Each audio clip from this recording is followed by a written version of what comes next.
안녕하십니까, 임창환입니다. 여러분들 간밤에 무슨 꿈 꾸셨습니까? 어젯밤 내가 꾼 꿈을 잘 저장해 두었다가 필요할 때 또 꺼내보고 하는 걸 생각해 보신 적 있으신가요? 공상과학 영화에서나 나올 것 같은 이 이야기가 가까운 미래에 현실이 된다면 우리 생활은 어떻게 바뀔까요? 뇌공학자들은 이미 오래전부터 사람의 생각을 뇌에서 읽어내는 기술을 개발하고 있었습니다. 이것은 궁극적으로 사람의 생각을 기록하고 다시 꺼내어 볼 수 있는 이른바 드림 레코더를 만들어내는 것입니다.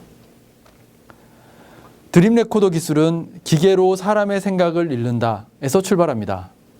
최근 들어 과학자들은 머리카락보다 가는 미세한 바늘 형태의 전극을 제작할 수 있게 됐습니다.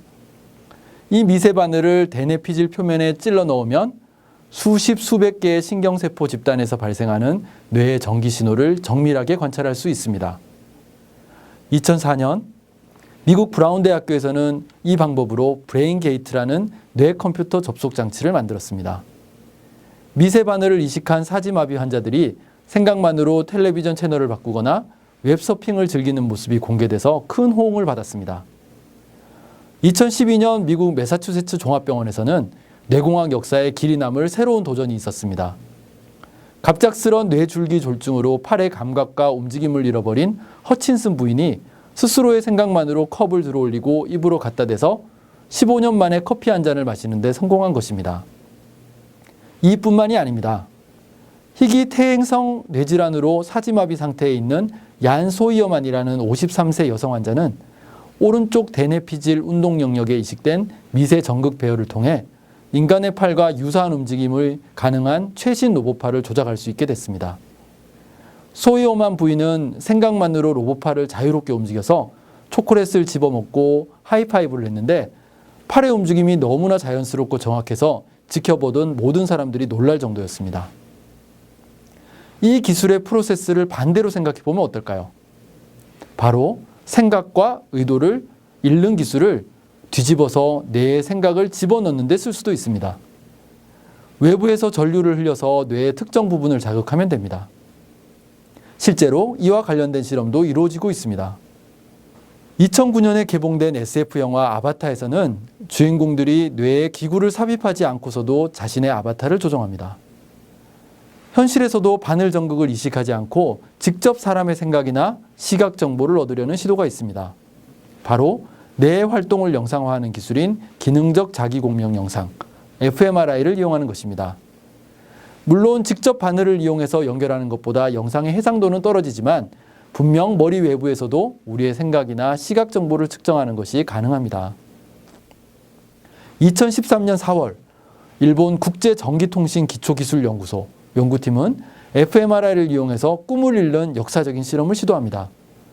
실험 참가자들에게 잠들기 전에 여러 가지 사진들을 보게 한 다음에 그들이 꿈을 꾸고 있는 시점에 깨워서 어떤 꿈을 꾸었는지 물어보았습니다.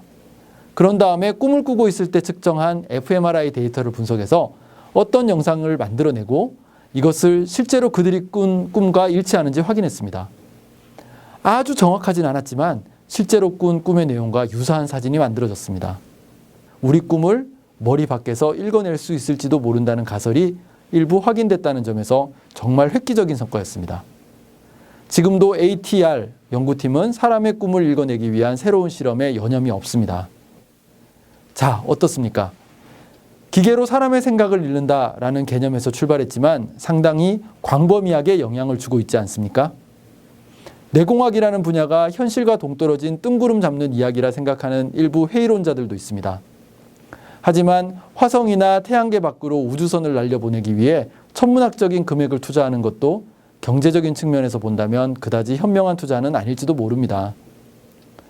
과학의 역사를 돌이켜본다면 당시에는 연구의 원래 목적을 달성했지 못하더라도 연구 과정에서 파생되는 여러 기술들이 인류의 과학 발전에 크게 공헌한 경우가 많았습니다.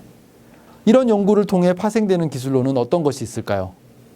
사람의 생각을 읽어낸다. 이 한 문장 안에서 굉장히 많은 것들이 떠오르지 않습니까? 거짓말 탐지기를 한번 생각해 보죠. 거짓말 탐지기와 사람의 생각을 읽어내는 기술이 합해진다. 어떻게 되겠습니까? 정확도가 지금보다 훨씬 높아지지 않을까요?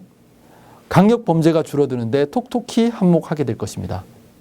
또 무엇을 생각해 볼 수 있을까요? 여러분들 혹시 뉴로 마케팅이라고 들어보셨습니까?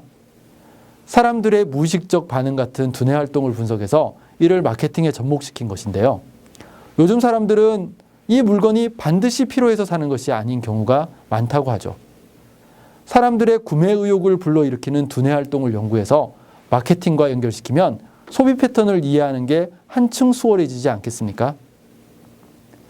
경제 전문 잡지 포춘은 2005년에 뉴로 마케팅을 미래를 이끌 10대 새 기술로 선정하기까지 했습니다. 자, 뇌공학의 뿌리가 사람들의 소비를 연구하는 마케팅 분야에까지 가지를 뻗었습니다.